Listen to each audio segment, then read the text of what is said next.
à leur terroir contre leur gré, pour aller combattre au service de l'empire colonial français d'alors. Ils formaient le régiment des tirailleurs sénégalais. Ils venaient presque de tous les territoires coloniaux d'Afrique occidentale, équatoriale et de l'Est, devenus au moment des indépendances 17 pays.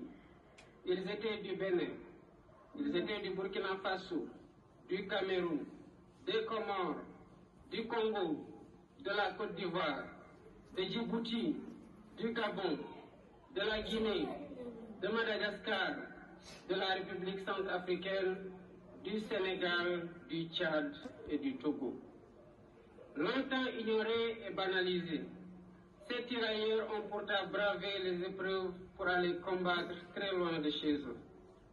Des conditions de voyage éprouvantes, entassés dans les cales des bateaux, aux champs de bataille où ils ne portaient que des tenues simples sans défense, jusqu'en 1943, quand les Américains les équipèrent, les tirailleurs ont tout sacrifié.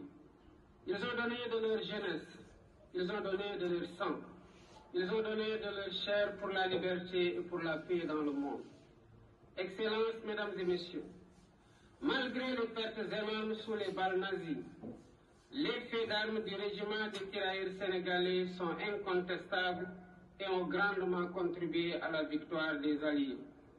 Qu'il s'agisse entre autres de la libération de la Tunisie, du débarquement à l'île d'Elbe, de la libération de Toulon et de celle de Paris, ils ont tenu leur rang en combattant de manière acharnée, parfois jusqu'au sacrifice suprême, pour conquérir une localité ou tenir une position.